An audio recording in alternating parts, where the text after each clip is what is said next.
นี่ตั้งแต่กี้สิบ่ได้เสริมเหล็กเนาะบ่แล้วเป็นดินจี้เลยเนาะดินกี้พวกดินกี้แล้วตะกี้นะพอผู้จะความมาเห็นแล้วก็คือสิบ่ทันบ่มีเหล็กเนาะบ่มีเหล็กอยู่บนกระโปรงนั่นน่ะบ่มีเหล็กเนี่ยว่าพอดเฮ็ดธรรมะเป็นใบที่15ใบที่15แสนสวดสามานมากแล้วเอ้าตกบ่อนไผตกบ่อนสนใส่ขันพระเวทไกลนครกวงถูกจุดเทียนนี่อยู่นี่ก็มีเสียงสีคือกันพี่น้องมีเสียงสีคือกันโอ้นี่เด้หอยพระบาทนี่หอยพระบาทจะเป็นดินขอแข็งดีพี่น้องแข็งดีถือว่าเพิ่นได้อบได้เผาแข็งถึงน้ำก็บ่ได้เปื่อย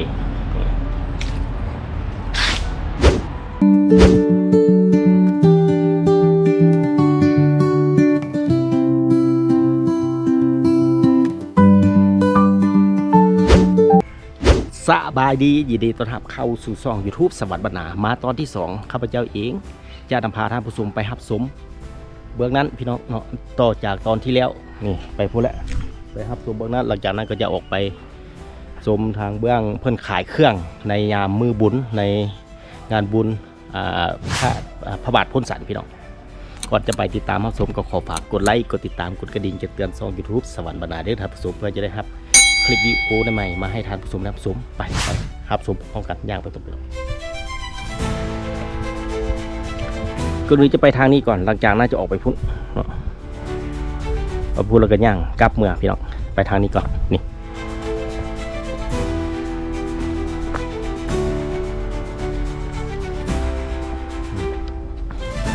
โอ้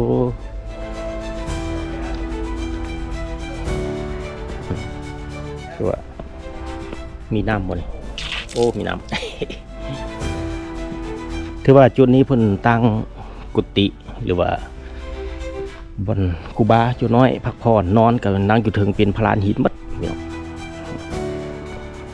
โอ้มาเบิ่งเสาเก่าถือว่าเจ้าเดินบ่ได้เสริมเหล็กพี่น้องจะเป็นเสาก่อด้วยดินจี้ก้อนใหญ่อีกท่านหนึ่งก็ขอฝากกดไลค์กดติดตามกดกระดิ่งแจ้งเตือนส่องสวัสดิ์บรรณาเด้อเพื่อจะได้รับคลิปวิดีโอใหม่ๆมาให้ชมพี่น้องอีกท่านหนึ่งก็พระบาทพ้นสันแม่นอยู่ตามเส้นทาง13ไต้ห่างจากนครหลวงเวียงจันทร์ประมาณ76กิโลเมตรแล้วก็จากตัวเมืองปากสันมาตามเส้นทาง13ไต้ขึ้นมาทางนครหลวงเวียงจันทร์ก็ประมาณ76-77กิโลพี่น้องถือว่าเป็นเครื่องกลางๆระหว่างนครหลวงเวียงจันทร์และตัวเมืองปากสันถือว่าอยู่แคมทาง13ไต้เลยพี่น้อง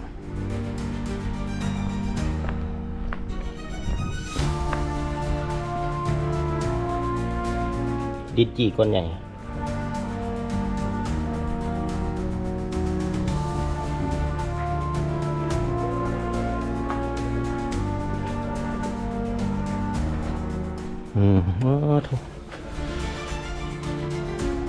คือว่าเป็นอีก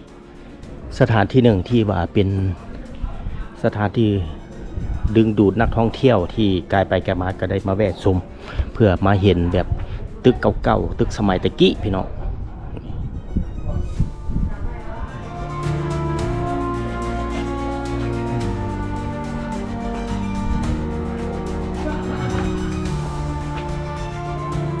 เป็นดินขอ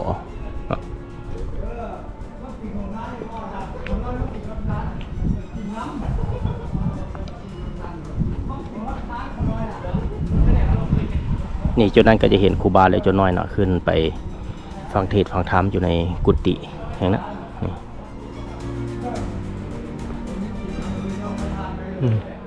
สบายดีครับเนี่ยอันนี้นี่ก็เป็นดินจี้เลยเนาะบ่ได้เสริมเหล็กนั่นบ่แต่กิ๊กเบิ่งกันบ่เบิ่งคือสิบ่เสริมเหล็กเนาะคือตึกตะกี้พุ่นติแม่นบ่พอผู้จะความมาแล้วเห็นอยู่เลย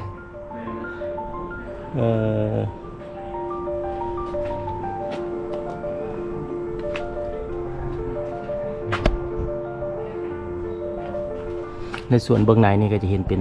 หลังคามุงโดยดินขอเป็นโครงสร้างด้วยไม้นี่สังเกตนี่ถือว่าเป็นอีกหนึ่งที่ว่าเป็นสถานที่เป็นตึกแบบบูฮานพี่น้อง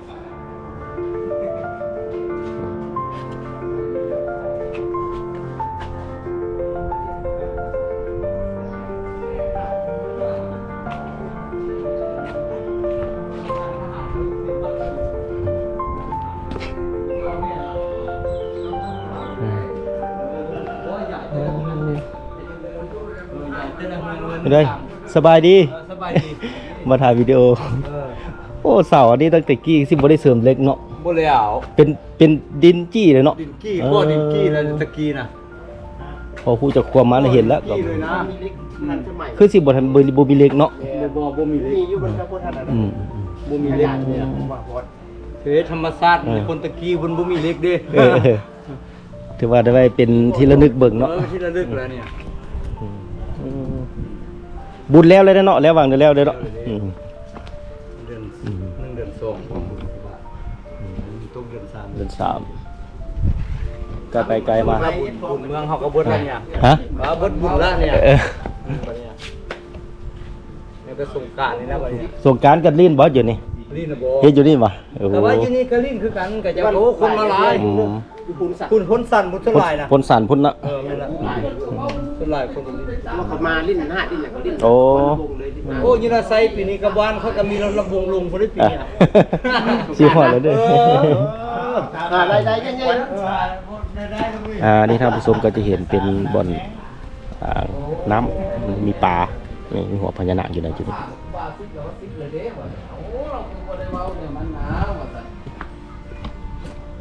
ย่างไปพูดก่อน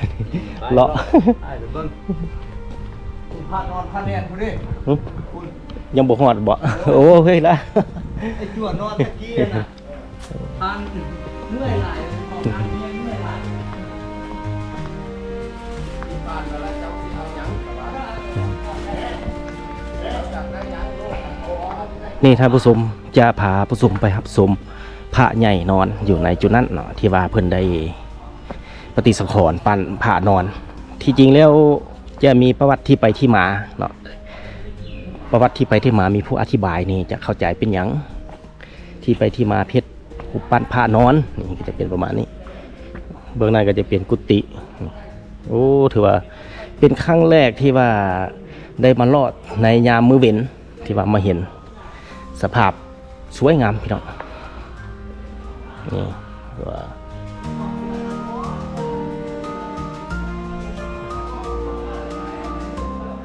บึงเสานี่ก็ถือว่าใหญ่เปิ้นประดับประดานี่คือว่าเป็นบัวแบบนี้แบบข้าพเจ้าได้นำเสนอในตอนที่แล้วเนาะที่เป็นแม่แบบเวลาเอาดินปั้นดินเผาไปใส่แม่แบบมันแห้งแกะออกมาก็จะเป็นแบบนี้เกิดมาจากแม่แบบ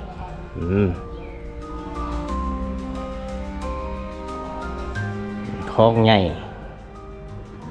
พระพุทธรูปนอนนี่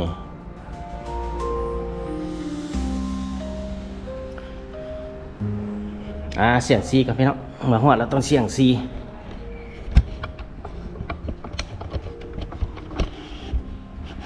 เสียงซีนี่มันจะถึงใบที่เท่าไหร่เฮ้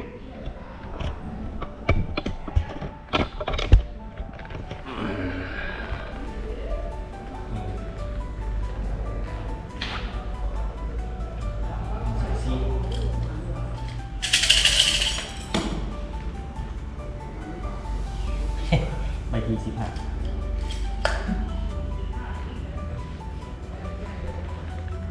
ใบที่15พี่น้อง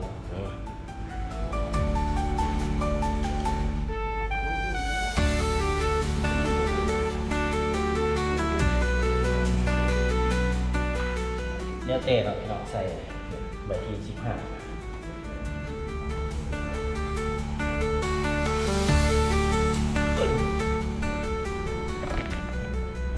ใบที่15อันนี้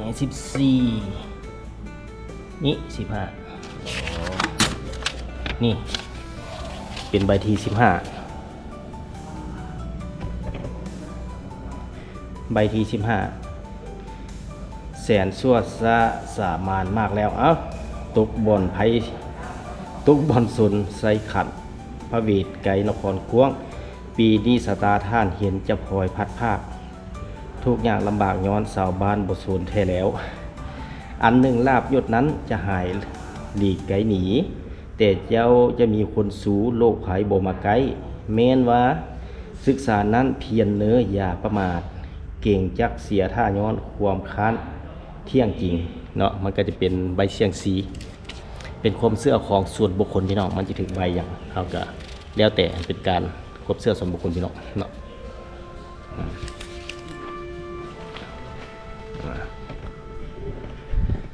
ท่านผู้ชมท่านหลังที่มาได้มารับชมบทพระนอนแล้วก็ได้เสียงสีบัดนี้ข้าพเจ้าจะนำพาท่านผู้ชมไปพุทธไปบอนเดินที่ว่าที่นำสื่อเมื่อกี้นี้จะผ่านไปทางธาตุแต่กันย่างกายพุทธไปเบิกเดินที่ว่าเพิ่นจัดสรรในงานบุญแต่ละปีจะอยู่จุดนั้นจะเป็นแบบใดไปชมไป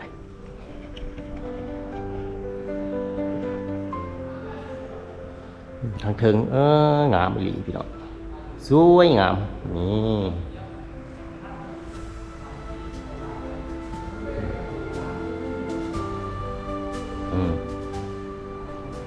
คือว่าศรัทธาของศรัทธาท้าวบุญทองแสงดาราบวกท้าวสอนวิสัยแสงดาราเนี่ยถือว่าพร้อมด้วยครอบครัวเพิ่นเป็นศรัทธาของส่วนบุคคลที่ได้ซื้อกล้องซื้อคล้องมาไว้เนาะนี่แต่ว่าเป็นบล็อกเป็นจุดแต่ละจุดนั้นก็จะเป็นศรัทธาแต่บุคคลที่ว่าสนับสนุนศรัทธาที่ว่ามันแต้มรูปภาพประกอบอยู่ในฝาผามบนพระนอนแห่งนี้นี่ไปครับชมเบื้องนอกเลย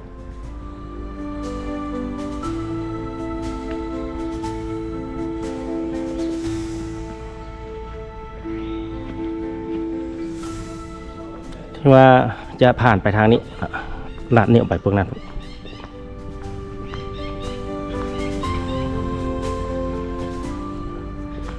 โอ้ถือว่าประตูทางเข้าบ่อนธาตุพระบาทนี่ก็ถือว่ามี1 2 3 4ประมาณ5ประตูนี่เบื้องนี้ก็1 2 3 4 5 6ประตูไปเนาะประมาณ6ประตูทางเข้า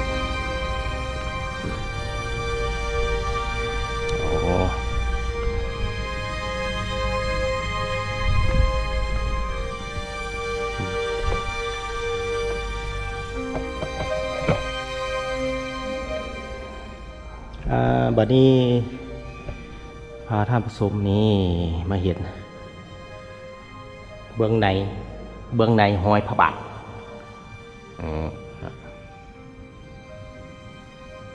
จะมีพระพุทธรูปเพิ่นปฏิสังขรณ์มาอยู่ในจุดนี้อยู่ในเบื้องในเพื่อจะได้จุดธูปจุดเทียนนี่อยู่นี่ก็มีเสียงสีคือกันพี่น้องมีเสียงสีคือกันโอ้นี่เด้ห้อยพระบาทนี่ห้อยพระบาทห้อยตีนพระบาทอยู่ในจุดนั้น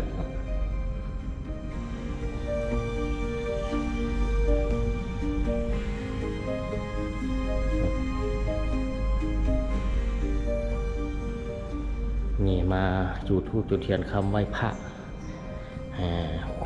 ความไหว้พระห้อยพระบาทโพนสันนี่สุขหันทีสังขาระนาสังขารนาคาราสาญาจิตไตโคตามังพุทธสิทังเอกบัพพะตังสุวรรณราสตะปาทวะหลังตาพลังทาปิตังอหังวันทามิสีระสาหังวันทามิสัพพทาสาธุสาธุสาธุอานุโมทามินี่ก็จะเป็นการสนับสนุนบริษัทไสธิราชออโต้เนาะเป็นถวายเฮ็ดมาให้ผสมนี้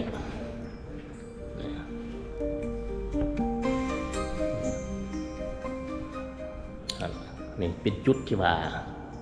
ห้อยพระบาท ห้อยพระบาทโพนสันนี่ส่วนเบื้องเถิงก็ให้เป็นเพดานที่ตกแต่ง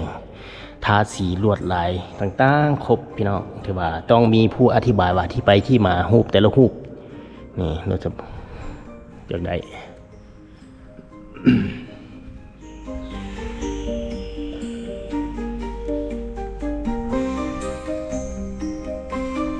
ย่างอ้อมให้บรรดาท่านผู้ชมได้ครับชมพี่น้องนี่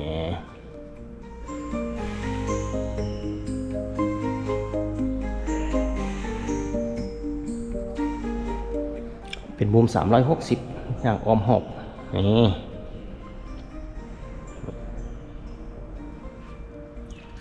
ความไหวห้อยพระบาทโพนสันนี่เราก็มาอ่านมาอยู่นี่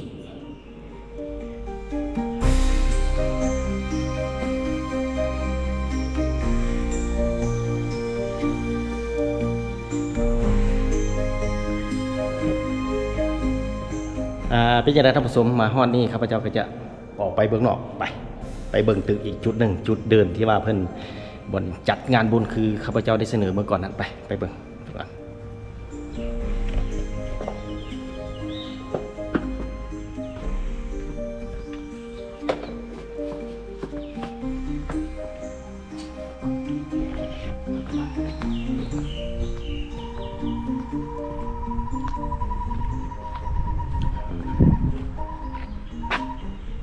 พระบาทโพนสัน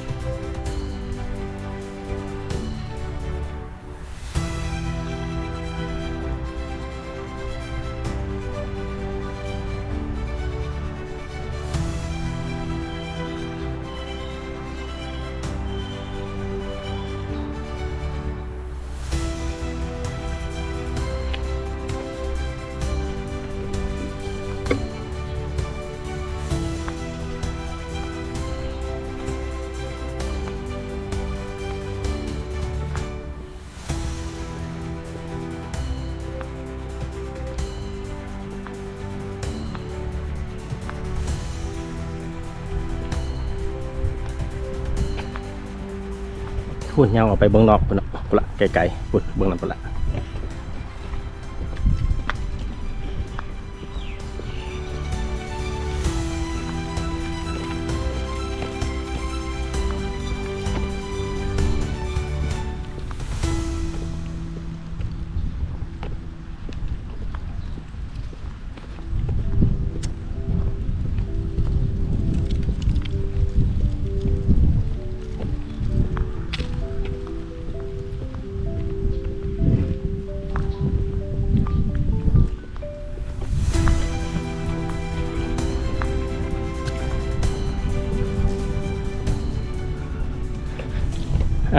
นี่พิสมในส่วนเบื้องนอก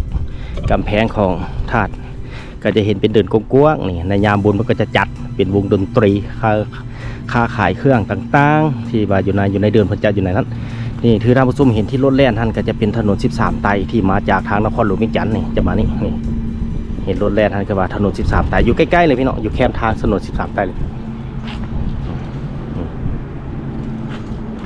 คือว่าในปี 2025 เพิ่นก็ได้จัดงานบุญไปเป็นที่ยำฮอแล้วในช่วงเดือน3ที่ผ่านมานั้นเดือน3ลาวพี่น้องนะเป็นจะได้ทำสมฮอดนี้มาฮอดเขตบริเวณนอกวันนี้ก็จะได้กลับบ้านแล้วพี่น้องก็ขอฝากกดไลค์กดติดตามกดกระดิ่งแจ้งเตือนส่องสวรรค์บรรณาเด้อท่านผู้ชมเพื่อจะรับคลิปวิดีโอใหม่ๆมาให้ท่านผู้ชมได้รับชมถือว่าเข้ามาในนี่สังเกตจะมีขายธูปเทียนดอกไม้เพื่อบูชาธาตุ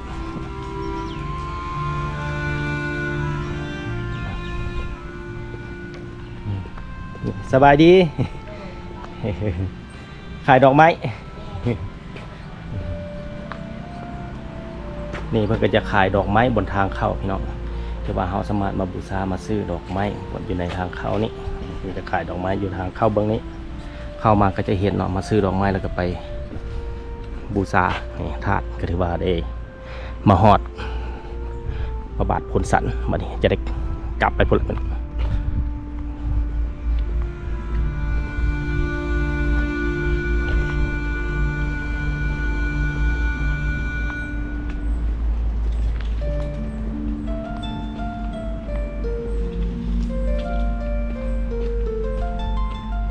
เป็นต้นไม้ใหญ่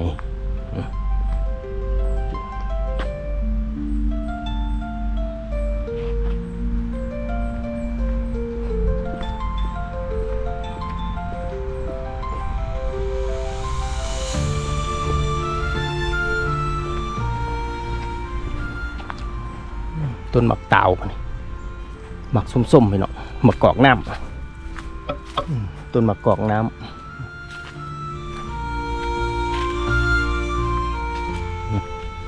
ที่ว่าเป็นผามกุฏิที่ว่าแต่ดึกดำบรรพ์แหละที่ว่ามาแล้วก็เห็นอยู่นี่จากคนสร้างแต่ปีใด ต้องมีผู้อธิบายแต่มาจากปีใดนี่สังเกตมุงด้วยดินขอ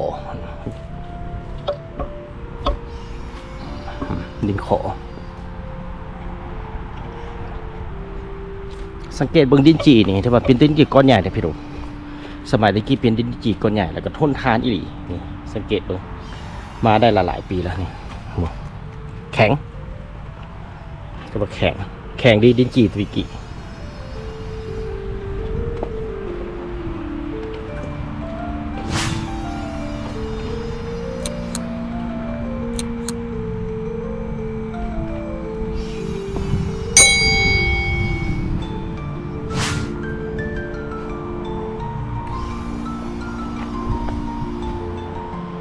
เพิ่นปิดประตู เบิ่งสังเกตไม้กับไม้สมัยตะกี้เนี่ยแต่ว่ายังแข็งทนทานเลยบ่ได้โดกพอเท่าใดนี่โอ้ทนอีหลี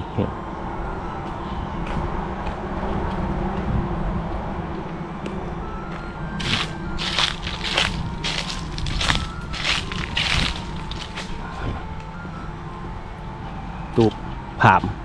มุงด้วยดินขอรุ่นเก่านี่สังเกตพี่น้องดินขอมีแต่อันดีๆดินขอนี่เห็นลงบ้างขอเกาะ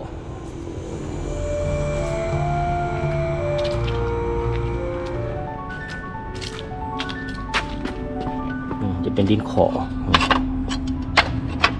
แข็งดีพี่น้องแข็งดีถือว่าเพิ่นได้อบได้เผาแข็งถือน้ำก็บ่ได้เปื่อย